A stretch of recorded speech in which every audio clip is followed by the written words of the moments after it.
Okay. Hello, everyone. Welcome back to another session of Love Your Love Muscle. And as you can see, we're back with Erin Herlihy. Welcome Hardly, back, yes. Erin. How are you? Hi. Thank you for having me Yeah. again.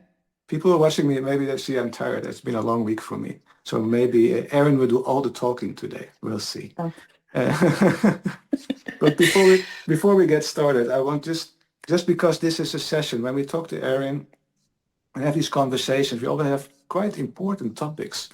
They're interesting. And if you are like me and start listening to something and you are on your device, how often do you notice that you're kind of being drawn to, okay, I'm listening. Let me see what's on my Instagram, right? Such sort of things. It's understandable, but that's not why Erin and I are here. We want you to listen because there's so much you can learn from our conversations and benefit from. So I want to invite everybody just to sit down and do a little reset, a little heart brain coherence, just a few minutes. Just notice how more in tune you are with the conversation and how more easy it is to stay focused. Okay, so just sit straight up, everybody, feet on the ground, lower your shoulders. And if it's the end of the day, just take a nice deep inhale through your nose and fill those lungs with air. And then breathe out through your mouth and letting the day go. Let anything go that shouldn't bother you right now. Lower your shoulders, loosen your jaw, then take another nice deep inhale through your nose and out through your mouth. Just let the day go and feel yourself getting centered. Feel yourself here with us, with Erin and me, in this little conversation. Breathe normally. And then to calm your nervous system down, breathe slower and deeper. Try a 5-second inhale or a 5-second exhale. And even better so if you make your exhale longer than your inhale.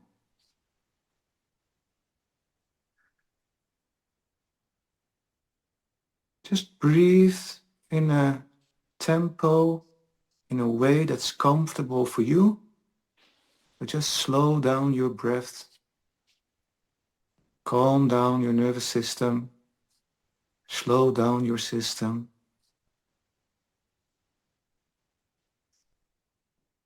Just notice where in your body you feel your breath the most.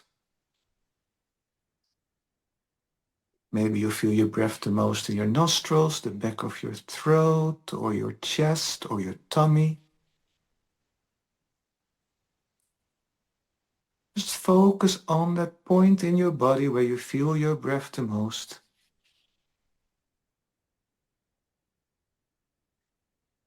And make a mental note of how it feels breathing through that point.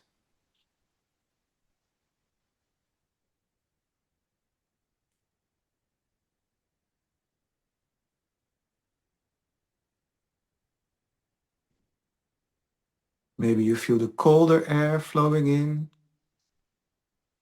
the warmer air flowing out.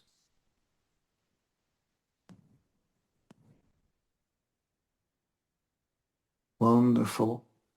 Now try to move your focus point into the middle of your chest, right there where your heart is.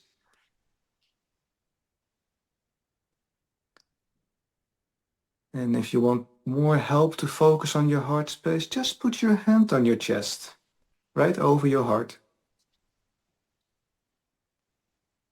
And just imagine now that you are breathing through your heart.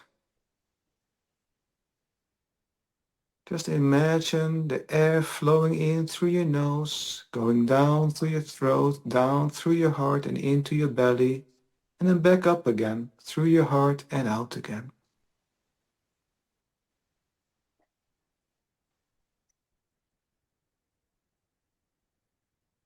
In the same nice calm tempo.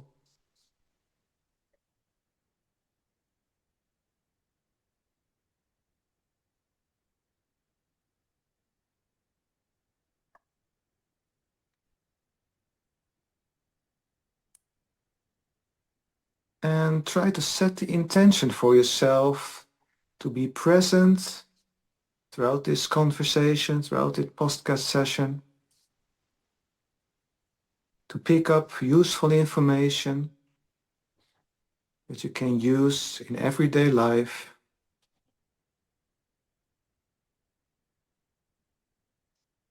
Maybe you want to take notes during the session and want to ask questions afterwards in the comment field.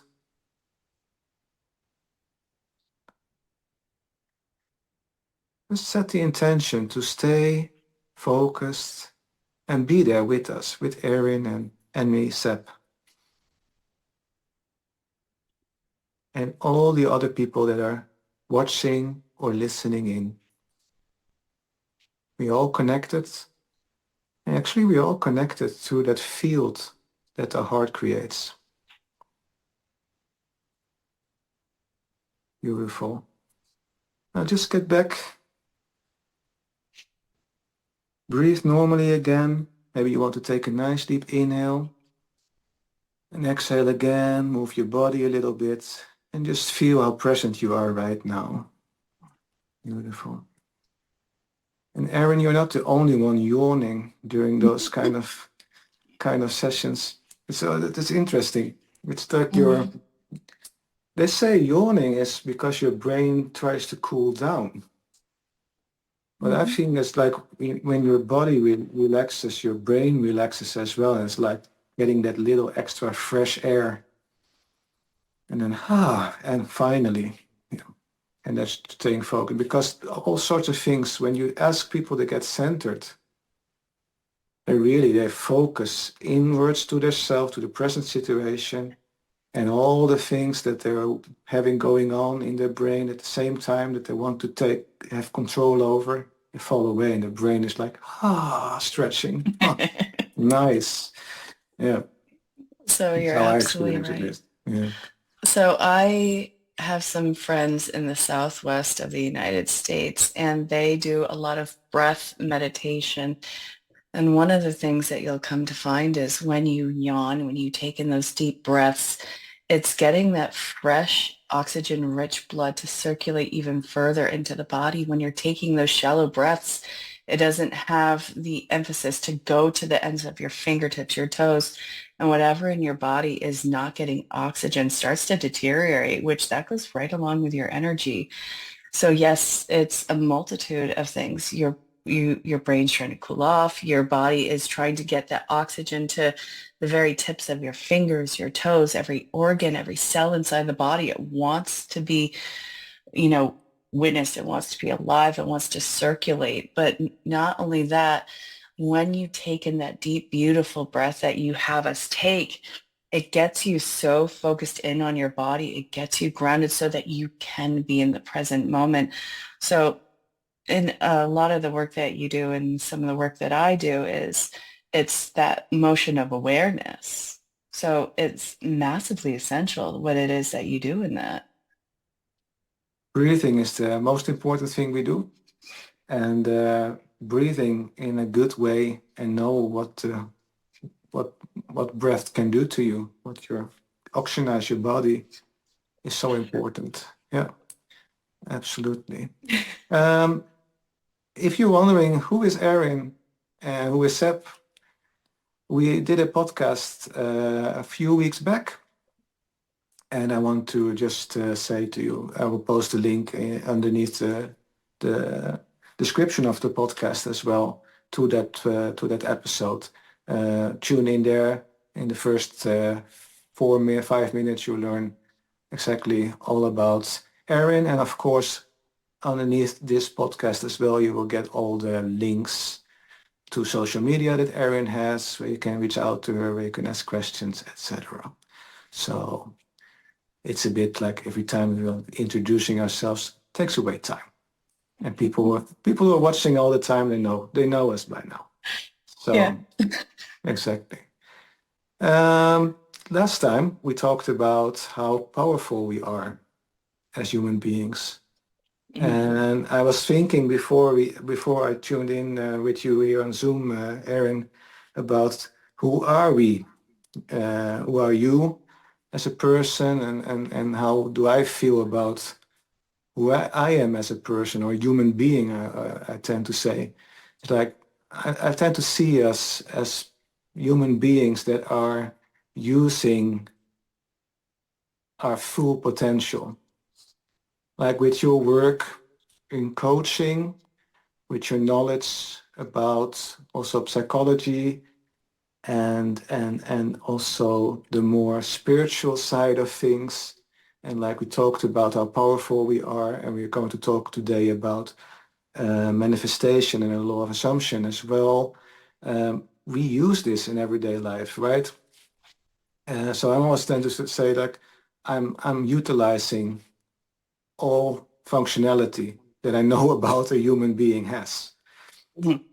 And I feel when I started, personally, when I started doing this work, especially self-regulation and meditation, because that taps into that awareness of who your whole being, not only your five senses or the physical world, but I mean that's only a 0.5 to 1% of what is reality.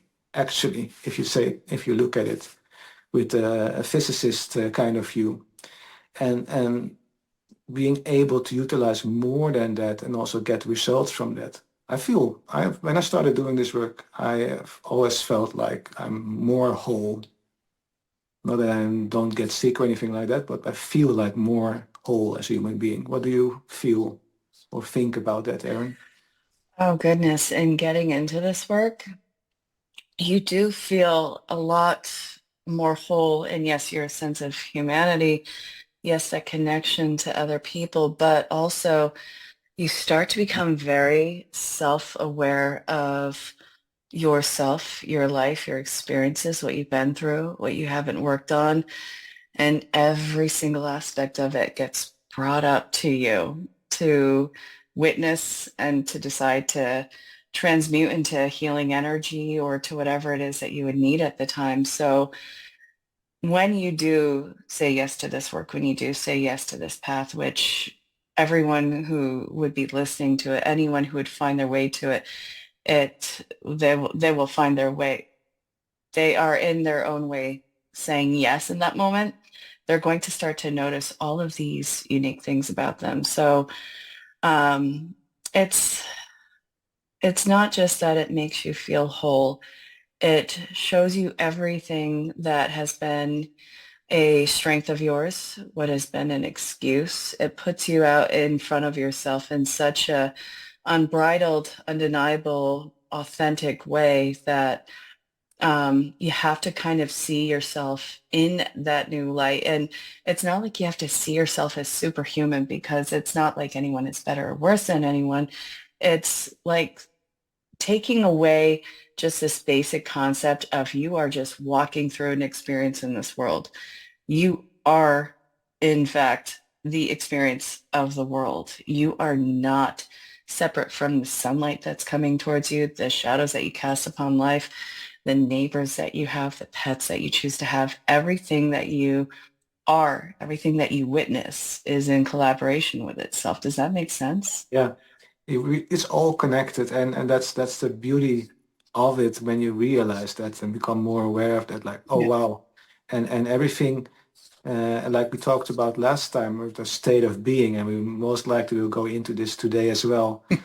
Your state of being determines how you experience your reality and also what you pick up more of, right? Because your state of being, the frequency you are in, uh, both psychologically and energetically, you are getting you on your path through life, throughout the day even, you are getting confronted with things that match that state of being you are in. And that's why I want to talk about the law of assumption and the law of attraction as well and manifestation, because that's the whole, everything together.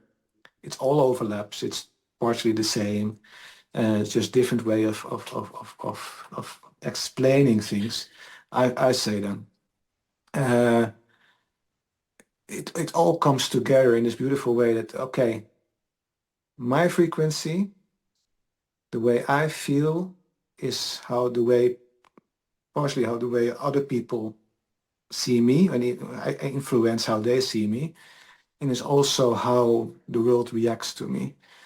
Um, and that it's if that sounds spiritual, it's actually not, because just just get up in the morning and go to work and decide to be a grateful person that day and show gratitude. 21st of September was World Gratitude Day, and I've been talking about gratitude ever since. Um, but it's the key to manifestation, I always say, because when you are in a state of gratitude, you will naturally come across things throughout the day to be grateful for. Even if something negative happens, when you are in a state of gratitude, you have that frequency, you notice, hey, that sucks. But your experience of it is that it sucks less because you have a state of gratitude and tend to be more grateful for it than you would be otherwise if you were not. So it's less, you experience it as less negative.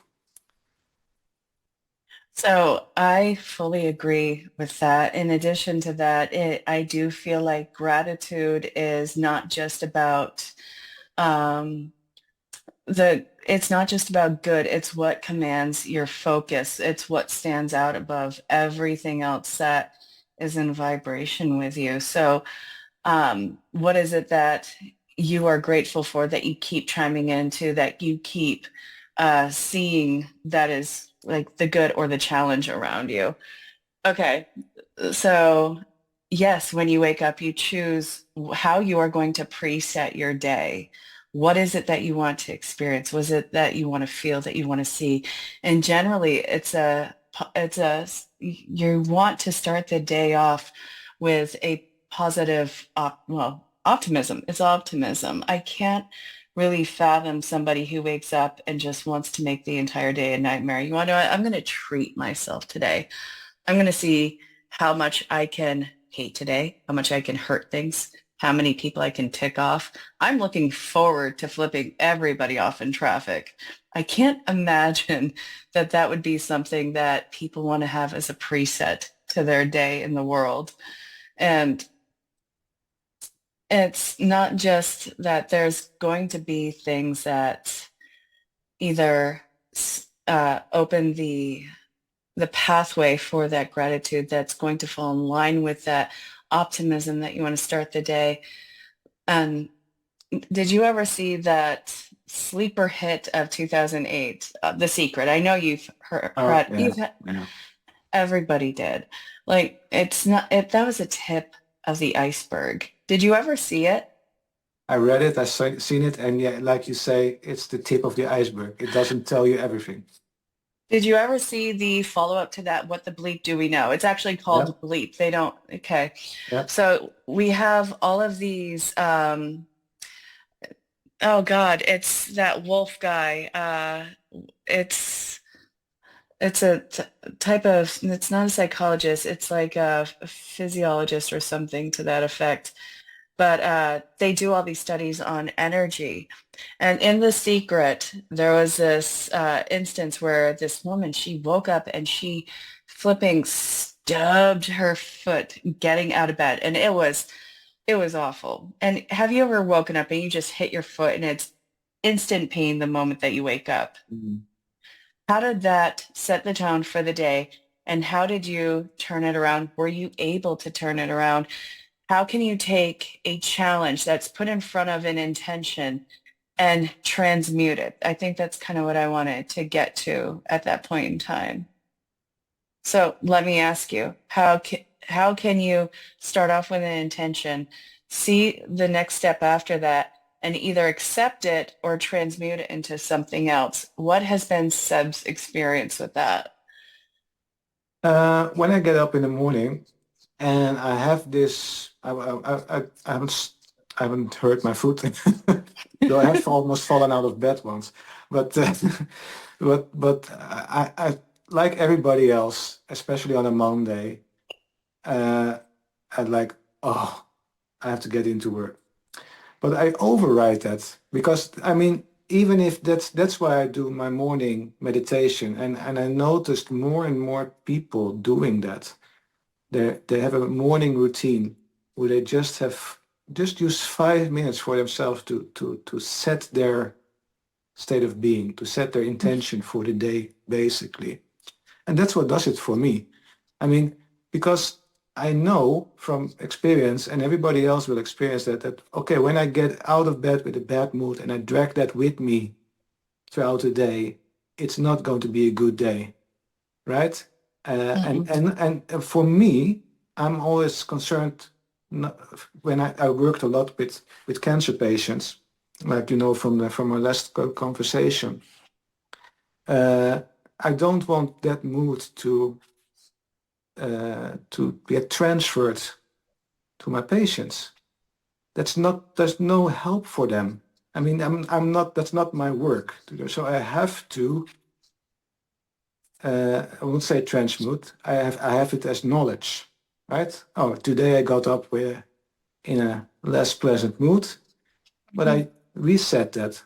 Meditation reset, like just what we did a few Mhm. minutes ago before we started this session. It's so important to do because you reset, you refocus, and all the things that you were busy with, like what I said, your Instagram, whatever, that's what you also can have in the morning. Oh, I have to check my Mhm. mails, etc. Like, no, you don't do that. Mhm. You just reset time for yourself. I'm here right now. What do I want to bring to my day? How do I Mhm. want to be treated? How do I want to treat others? What state of being do I want? How can I be both pleasant to myself and others and be productive? Uh-huh. And that is so immensely true. And the thing is, I look on both sides of this. And while you're saying that's true and you have to take 5 minutes for yourself, you will find situations and people be like, well, I don't have 5 minutes. I have to get up and go. All right, well, you could get up 5 minutes earlier, can't you? Well, I can't because I need my sleep. Okay, so what you're telling me is your experience, you feel limited in your decisions and you feel like you have to accept the reality that you are working and running on other people's dimes. Your time, your efforts is all to be utility to everyone else, and you are just here to be whatever for somebody else. And then the fact is that is such a limiting mental belief, and that is actually where their assumption is. That's who they see themselves as. That's what they have forfeited, I guess, their power into. I'm going to do this because I don't know any other way, or I am not allowed any other way. Mm, And I'm here to challenge that. You can. They may not like it. You may get some blowback on that, but it's not for you to just fold underneath that pressure. This is where is this going to be my excuse or is this going to be my determination? You may not want to get up 5 minutes early because that snooze alarm is so immensely attractive, but you are going to have to learn to put through that discipline. Discipline is not always going to be something that you want to do, and it leads to this idea of somebody faking it. That's the imposter syndrome. And that's the thing. As you're developing a new pattern, I don't care how small it is, a new way of being, again, don't care how small it is, you are deviating from these deep grooves of programming within yourself that you have either agreed to or that have been pressured on you, and you're going to have resistance on that. But it's not that it's not right for you or that you're not meant to do this. You have to decide if this is something that you truly do want for yourself and then act on that, which that puts the power back in your hands. Okay, no, I really want to do this. I'm going to try. I'm going to keep trying. If I fail, I'm going to try again. And eventually, I don't care how long it is going to click into place. You will be begrudgingly getting up that extra 5 minutes early, but you're going to start to have an easier time after a while. And then it's going to become just as easy as if it were already set before in the wild back when you weren't doing this. You start in a place of just complete fresh platform for you. It is up for you to decide if you want to go through with it. Do you get what I'm saying? Yeah. And I would say it's actually quite natural to not wanting to do it because when I think back about my kids and maybe those that are watching and listening, they have kids by themselves for themselves. Uh, my kids didn't want to have their clothes on in the morning, right? Yeah. It's like I don't care. I want to just go up and play, right? And Yeah. it's and but you learned that you how to take your clothes on in the morning yourself. Hmm. You learn how to brush your teeth in the morning and in the evenings. You didn't want to do that before either. It's like was a waste of time. So Hmm. okay, now you're an adult, but you can still learn, right? You can still Yeah. say, "All right, I can't get up 5 minutes early, but if I go to bed 5 minutes early and then also get up 5 minutes earlier in the morning? I just move my whole night 5 minutes. Is, oh, I would like to get to bed 5 minutes earlier because I'm tired in the evening. Oh, okay. Well, naturally, you would just move your whole night 5 minutes, and all of a sudden you're awake 5 minutes earlier. And what you didn't want to do in the evening, you can now do in the morning because you're awake and ready to take a little reset, a little time for yourself to prepare yourself for the day. And you're going to meet in those instances people who are actually going to have to decide if they are that person. And Hmm. it's not a bad thing. So it's like, okay, no, this is stupid. I don't want to do it. I just want to sleep in. I want to be able to do this.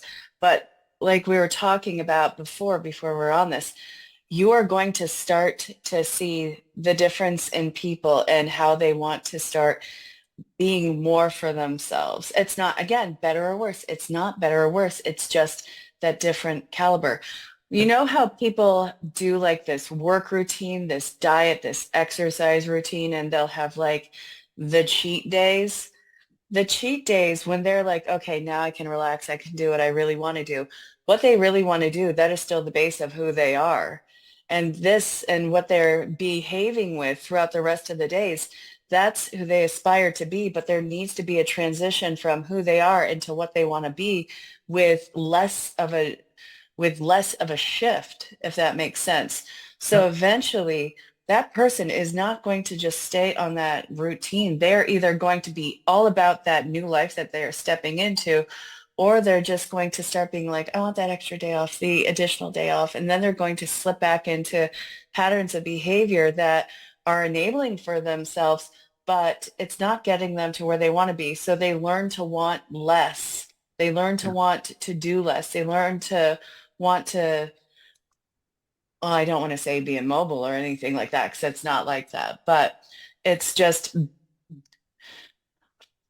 take away from the growing in their life. Yeah.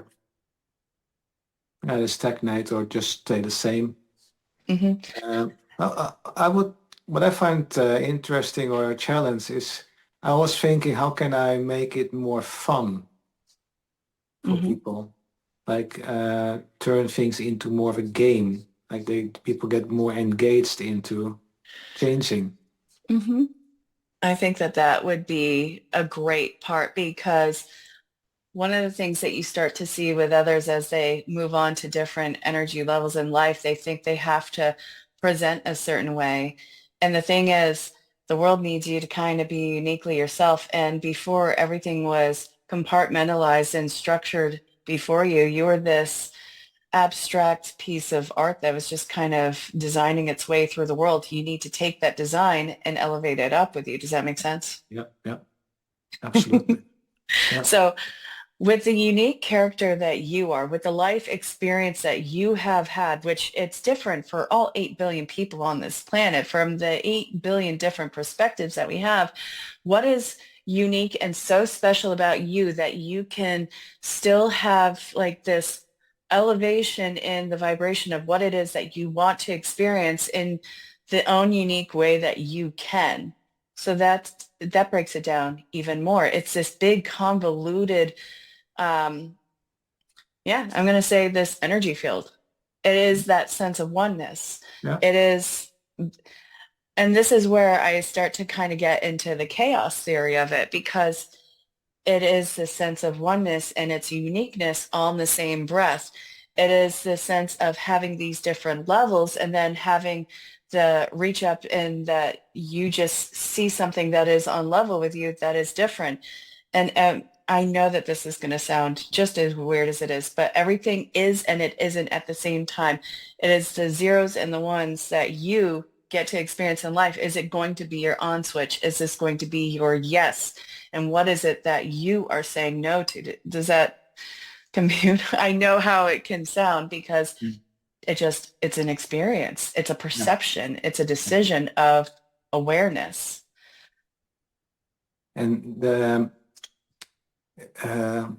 I would say, um, I would say that's how life is, right? And also, we all experience our lives in different ways Mhm. because we have our culture, our history, what we've learned at school, what we've learned from our parents. We all have the world according to me, right? You have your world according to you. You're born and raised at a different side of the globe. Uh, Me as well. So we have different culture, different perspective, and that's what the fun part is. I think we talked about it last time as well.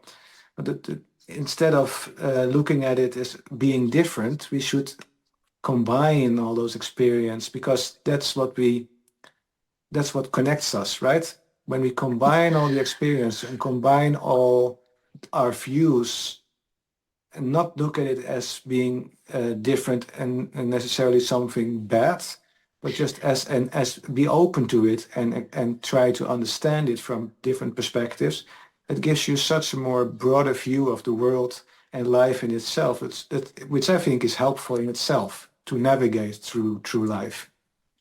So yeah, we did touch on it. It was either the big mosaic painting or the quilt, the very thread that you are that makes you so unique in what your place is in the world. Hmm. And it stands just as true as it does now. So one of the things is what do you want? Do you like who you are in life? Do you like what you have or what you want in life?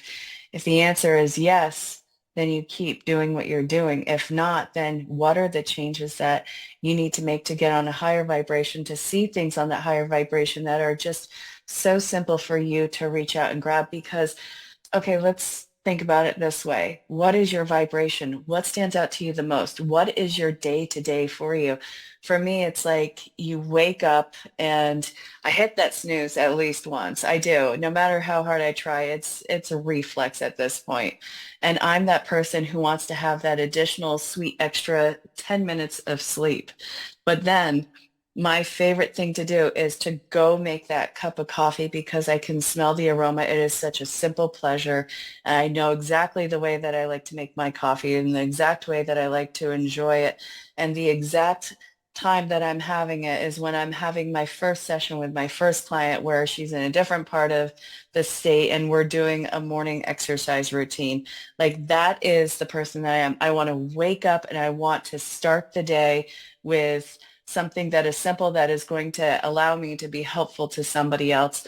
My sons are old enough to where one is a sophomore in college and he gets himself ready for school, and the other one, he doesn't take much to get ready. So this, it's like, it's something that is pretty automatic. Everybody is in their comfortable routines, and it's like a baseline of having comfort to start the day to be of service and to have a time of interpersonal education, a time of, having chaotic busyness and seeing how far you can reach out to others to be of service, to be of help to them, because that is work that feels so validating. That's work that makes my soul feel like it's enriched and that it's filled with life. And it's just to see somebody and to know that their transition and something clicks into place and that highlight in their eyes, that is a vibration. I love to witness change in others. So my preset, my vibration of everything is looking for evolution. It's absolutely a passion. So if I were to ask you, what is your preset? What is your routine? What does this say about you? Who are you to this? Is this something that you like? And do you still want to pursue it? If the answer is yes, then you follow that. If not, then what needs to change? So Seb, what is your preset? Who are you in this world? How does that Exact, feel for you? almost the same, except for the coffee and the snooze button.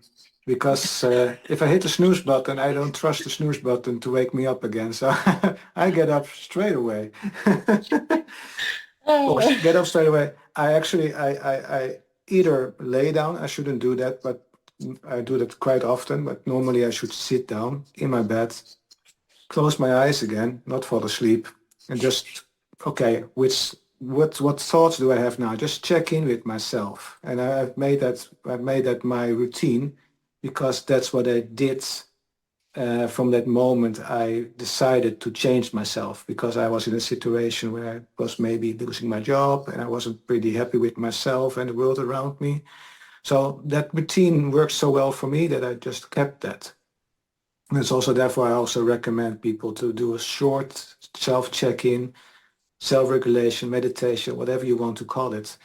And like you, um, I, I am of service to the people, to the world, to myself, because that's essentially the same, right? We all together connected. And even if you do something for somebody else, there's this mirror effect. It affects you as well. And I have the same experience as you. Like if you have a client in the morning or later today, doesn't matter. The moment you see things click with them, and you see them, that's like having a baby that takes its first steps, right? And nails it right away. It's like, yes. I mean, to be happy on behalf of others is such a great feeling. And see people get it. That gives so much gratitude and satisfaction. That's what I also am so excited about and live for. And even in the corporate world, it is the same. If you work for a company where you sit in the office all day, there is still something you're being of service, uh, no matter what. That's like you're not. Of course, getting your paycheck is important in this world, right? But that isn't the only thing. You getting up in the morning, go to work, be with your colleagues, do something together that I hope for you and your company is something beneficial for the world, uh, is that service you are providing. Yeah. So yeah, and even if interactions with your colleagues, I mean, for me, the first time I got a sign of gratitude or a compliment from a colleague, it was so enlightening for me. A colleague that said to me, "Oh, Seb, it's so nice to work together with you because then everything goes more smoothly, like everything just flows." I thought, "Oh, okay." Just those small kind of hints, just a little compliment here, a little notice like, "Oh, I noticed that." But people feel seen. Even Hmm. those small gestures that give so much in return, and just decide to do that. You can get up in the morning and you have no clue what you're going to do. Just say to yourself, set the intention today when I'm at work and I find something positive I see with a colleague, or I want to thank them in some way, notify them that I see them, that I appreciate that they're here with me, that we work together. Just a little gesture, just 2 words maybe, all it takes, and just notice how that feels. And that's Yeah. already being of service. You're absolutely right. And it's so important to be validated. I don't care who you are or how proud you feel like you have to be if you want people to just ignore you. That's not genuinely the case. There's a reason why you're feeling that way. But words without any kind of action, you just feel like you're being manipulated and lied to. If you have just action with no words, it makes a person feel invisible. When Mm. you have action and words, it feels completely validating and witnessed in your life. You have mattered, you have a voice, you have a place. And that's kind of what everybody is wanting, either on a conscious or a subconscious level. You have people who want to just be away from everyone and do their own little thing and have that validation in themselves that they don't have to be bothered by another human being.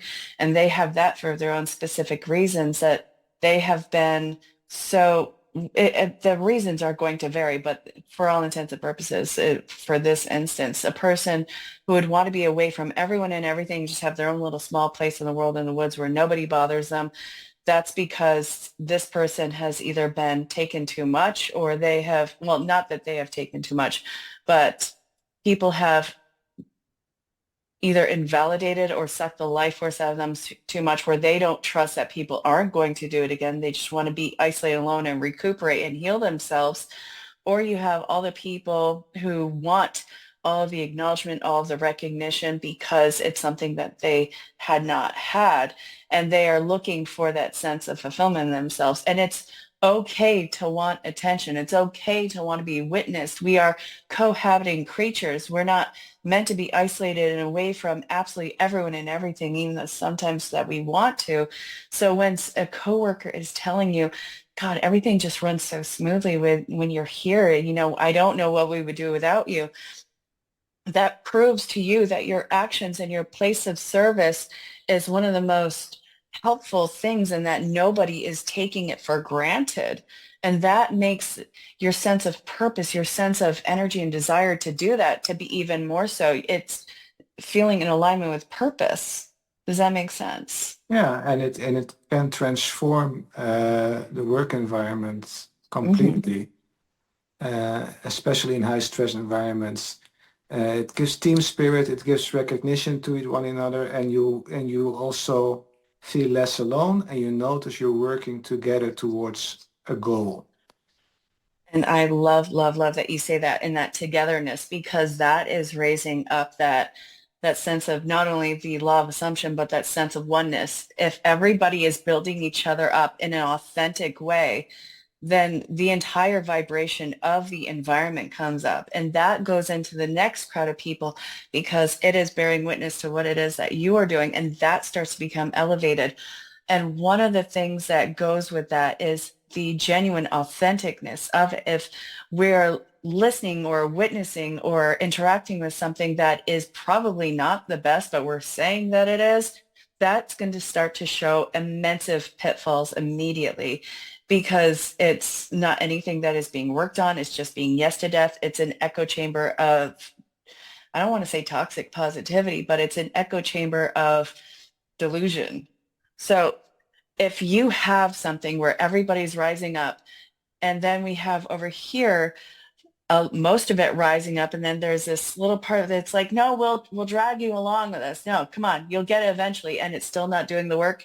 You're going to have to see that for what that part is and address it immediately like this, and this is what this is not doing. This is what Mm. this needs to be done. And you have to decide if this is truly for you or if you would feel different in a different vibrational wavelength or a different area, different compartment. So it really does not, it's not a level of separation, but if something isn't authentically on level with you, it's either going to have to step up or it's going to have to step aside into something else because that will not be sustainable in the long run. It can be there for a little bit in the hopes of something is going to be transmuted, but it's not going to be able to move as forward as you would like. Does that make sense? Yeah, exactly.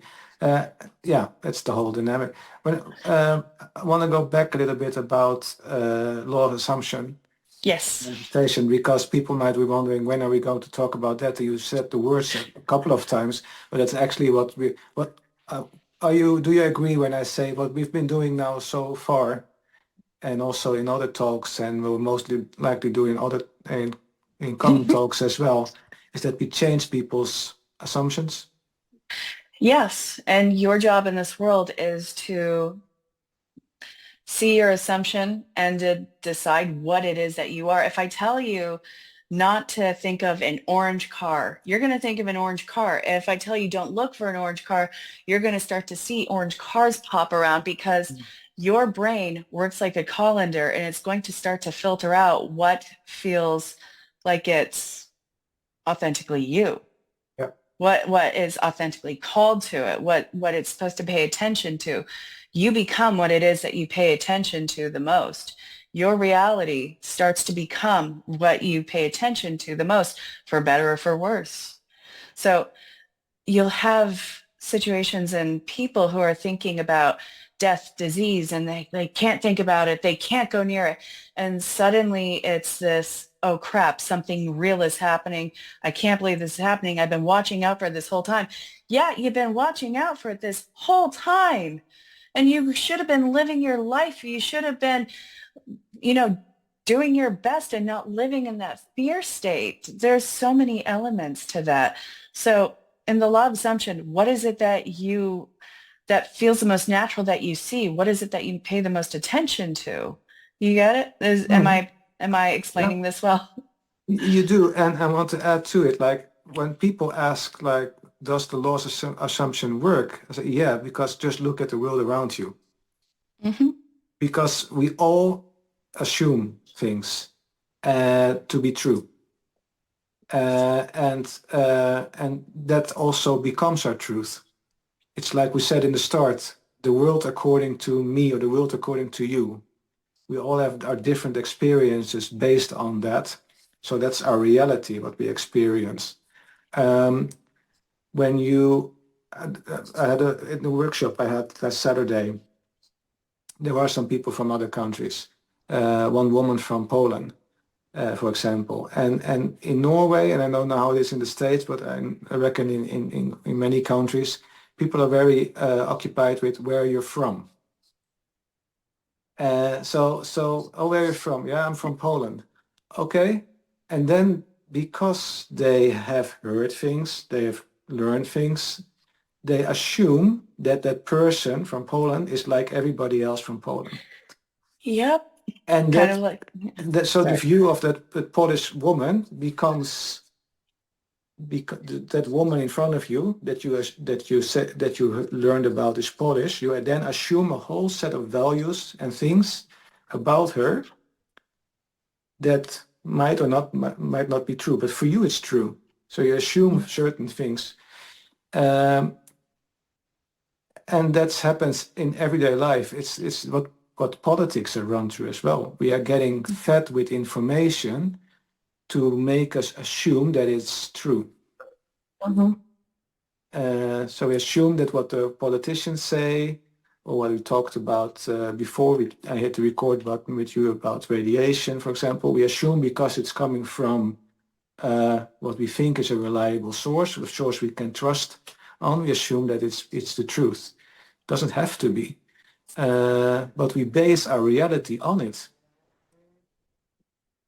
and for better and worse. And I would say the law of assumption, if you change your way of thinking, your perspective on things, you start to assume different things, your reality is different there too. It's very natural for human beings to think, what's the worst things that can happen? That's very natural. That's our survival instinct. When we are in a place and we want to survive, it's the time we were living in the middle of nature. What is the worst that can happen right now? Right? Where's the tiger Mhm. coming from? I should better sit in that space because the wind is coming from that direction. So we're always preparing for the worst things. That's natural. But if we are going to think about, okay, what's the worst that can happen to us? If we're going to change that and think, what is the best that can happen to us? We assume the best instead of the worst. Mhm. As What a will way to happen protect then? ourselves. Well, you start needing reasons to protect yourself and everything starts looking like a threat. Yeah. Yay. So you enter everything with a wall up and you're suddenly a barrier from everything. And it's unreachable.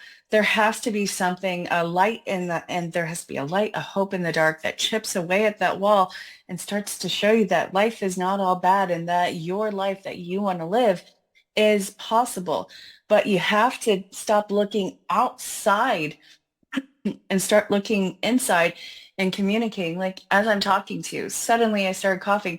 Something needs to be communicated from the inside out. What Mm. is the baseline? Where have you been? What has set up these thoughts inside of you? And why is it that you still believe them? It's a point of questioning everything about yourself. And yes, it seems daunting, but you've got to be that bouncer of the internal club that's going on with you.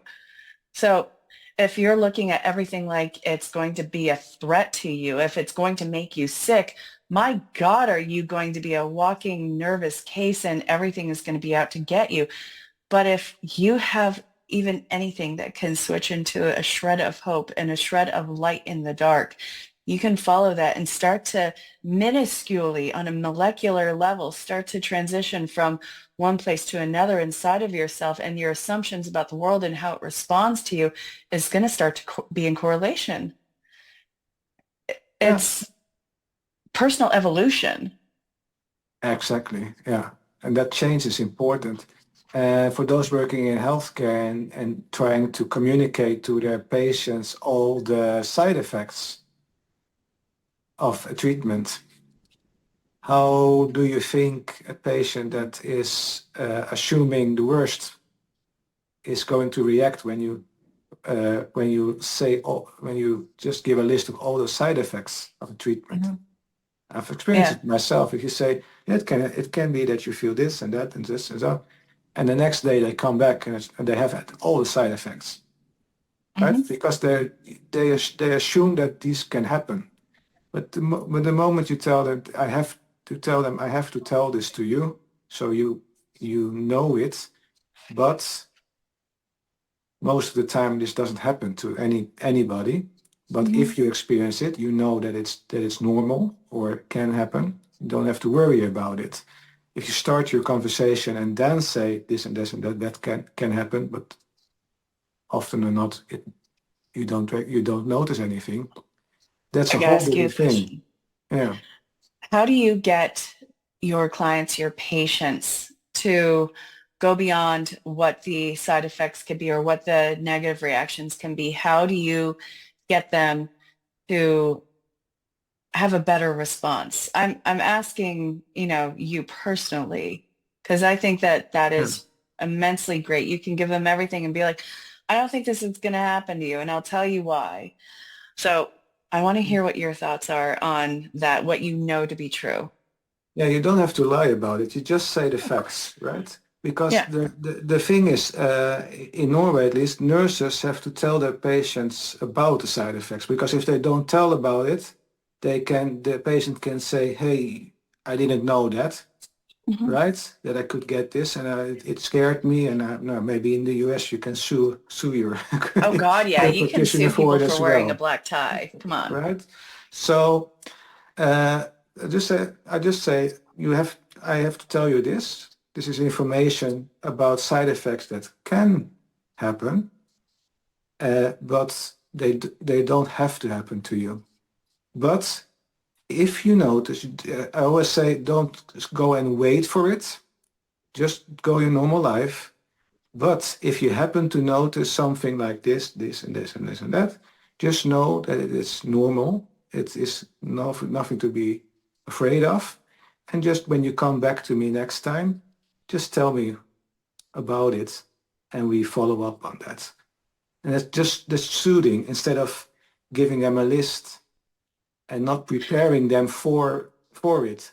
If your patient or your client is in that state of in a mindset of what is the worst that can happen to me, They're then gonna find out. they can find it. And the placebo effect is very strong, Oh God, yeah.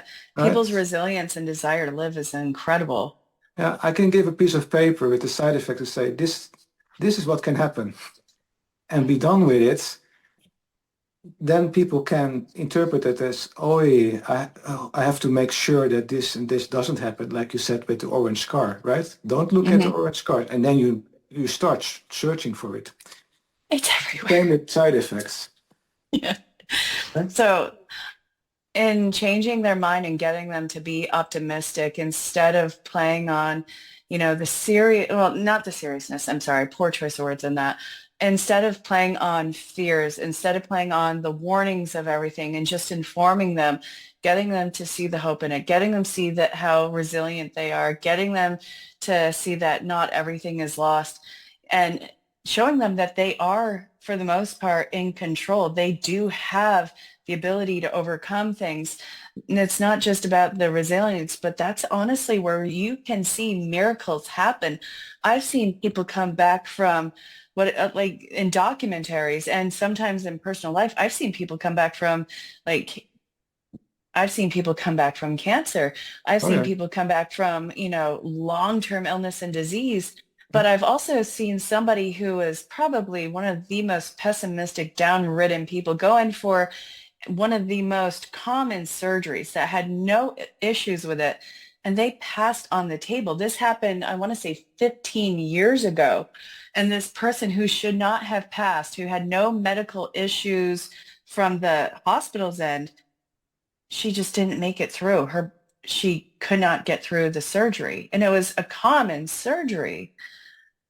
And they couldn't find anything in the report as to something that was wrong.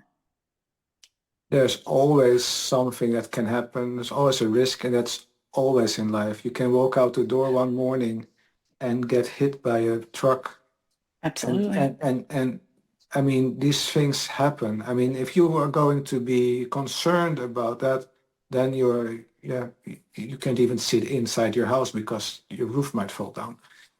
I mean, that's part of life, and we shouldn't be afraid to live life, including not be afraid of all the hazards we might or might not have around us. Enjoy every moment. Uh, in my experience with very sick and young patients, it helped me realize that if I don't enjoy and make the best out of every day and take care of myself and my experience, uh, I mean that's what I mean by living a whole life and feeling whole. It doesn't matter. I mean, I can if I don't wake up tomorrow morning, uh, for myself, I wouldn't be sad because I know I have done the things I could have done in the best possible way I've tried, right? It's not that I feel Absolutely. sorry or anything like that. It's more like, okay, I feel sad for my family, But that's even that. But those are things. I mean, it's all part of life and death. And what I find sad is people who don't, and I respect them nevertheless, but people who don't want to open up to becoming more than they Mhm. are, becoming more than a human being as being defined in the dictionary. Mhm. I have a whole course that's called "You Are More Than a Human Being." Just about that. Yeah, Like what we talked about last time, what you also tell your clients is we are so immensely powerful, and the laws of assumption is also part of that. We can learn to see the world in a different way, in ways that are beneficial to us and others. And like we said previously, why don't we assume what the best is that can happen? absolutely. And that's actually something that I really love working with people with. And it's not that things can't happen in life and that you can't get things out of left field. It's how are you going to respond? How are you going to control yourself? How are you going to adjust, adapt, and overcome? And how are you going to recover from this? Because it's not going to be something that's negative. It's something that can be a challenge, absolutely. Hmm. But it's meant to, it's meant for you to overcome something. It's meant for you to be powerful. And one of the things that I really love teaching people and getting them to see the power within themselves is when they do have something that is kind of new that's happening in their life. It's the fact that they can, I'm trying to find the words, hang on. It's on the tip of my tongue, but it's them in that moment not letting it derail them. And it's Mm. something that they can use as a stepping stone from themselves. It's something that they are not only resilient from, they come out stronger with, and they have more sense of a freedom and a relaxation in their life. And one of my goals is whoever I'm working with, I don't, because I work with people either short term or long term, and it's perfectly fine. People come and go, and they are absolutely wonderful, all walks of life. I never want somebody to finish their life dying. I want them to finish their life like I don't want people to die. I just want them to finish living, live a life that is so fulfilling that it moves on beyond their time here. Like Yeah. they have something that is a legacy to them, that something that they can feel comfortable and proud with, that they have a sense of peace with. And I see that in some people that they have a life that is so amazing, so enriching for themselves. And again, through all different walks of life. And it's when they finally go into that transition of life into the afterlife, it's like it is a celebration of your life. I can't believe all the things that you were able to overcome, the footing you were able to make for yourself, what it was that came after it, the things that you healed within yourself that transmuted into the external experience outside of you. It is remarkable. And I've seen some people that I work with, and they have made reconnections and reconciliations and closures in their life, and that whoever that they had done, in a few instances, they had passed on, they had finished living, and they got that sense of closure, that sense of peace, that sense of reconciliation. There is truly that I'm just going to be super cheesy and say this, that sense of oneness. Yeah. And I want this very amazing what you say right now. And for people watching and listening in, like you don't have to be the next Dalai Lama or the next president of the United States to make an impact.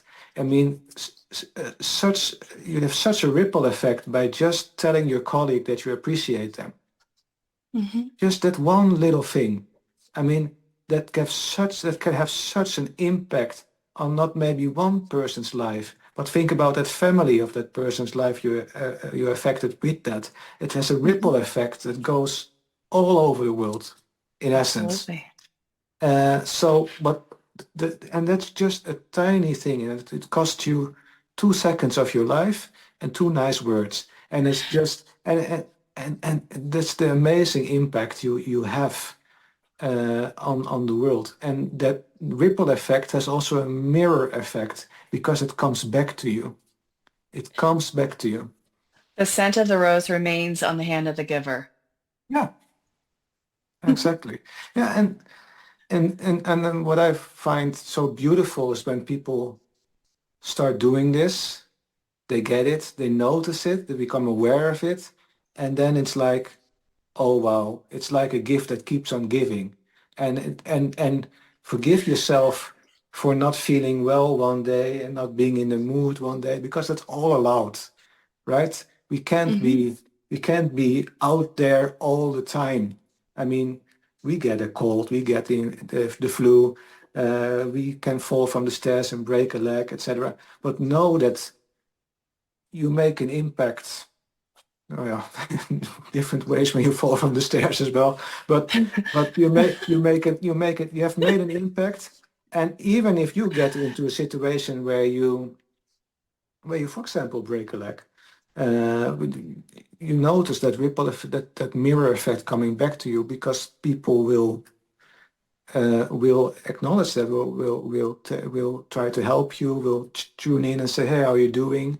Right? Just because they know you as a person that is, I won't say positive, but sees other people and has an impact on the world. You're not alone You anymore. never were. No, you never were, but you shouldn't Yeah. feel that either because just by doing small things. Well, there, in that you shouldn't feel alone. That's something I think that we should address in a future podcast. And how we can be of service even more to one another and be that sense of community that we as human beings crave. Hmm. And it, I think that there's a polarity that I kind of want to get enmeshed in next time, because I would love to have another one with you if you're ever open up to it. But yeah, I think that that sense of alone and why is that happening, I think that'd be a great topic to uncover next time. Absolutely, absolutely. And a very good topic for especially the Scandinavian countries. Let's wrap it Yeah, up. let's wrap it up. That was a really important note to put things at for next time. Hmm. So yeah, thank you, Erin. Thank you for having me. It's a pleasure. Again, I feel I really enjoyed these. Always interesting, and I hope for those that are watching and listening, thank you for holding on and keeping focus. And I hope you made some notes. And if you have questions, put them in the comments field, or look at the links that are posted under the videos and under the audio recordings, and contact Erin and me directly if you want to. Thank Okay. you, everybody, for Thanks so much, showing up everyone. today. Great. Thank you, everyone. Thank you, Erin. Thank Take you. care.